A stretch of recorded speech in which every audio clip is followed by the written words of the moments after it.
స్వాతంత్రం వచ్చింది.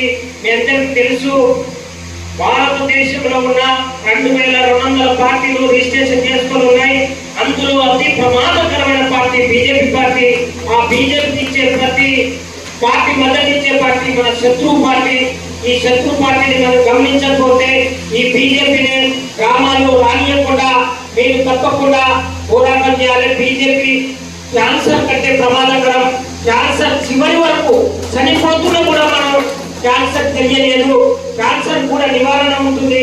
ఆ నివారణ నవధాన్యాలు తింటే, ముందే పసిగట్టి నవధాన్యాలు చిరుధాన్యాలు తింటే ఈ క్యాన్సర్ కూడా రాదు.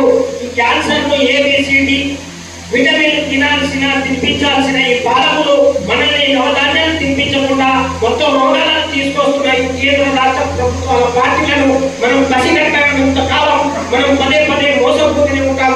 ఆ మోసపోకుండా మనమంతా ఎస్సీ ఎస్టీ బీసీ మైనారిటీలు అంతా కలిసి ఉద్యమాలు చేయాలేదో లేదో తెలియదు, కానీ దేవుడు ఉన్నారని నేను చెప్తా ఉన్నా. ఆ దేవుడు ఎవరంటే డాక్టర్ బిఆర్ అంబేద్కర్. ఆ డాక్టర్ బిఆర్ అంబేద్కర్ మోడీకి ఆ రోజు 100 ఎకరాల భూమి లేదు. ఆ రోజు డిగ్రీ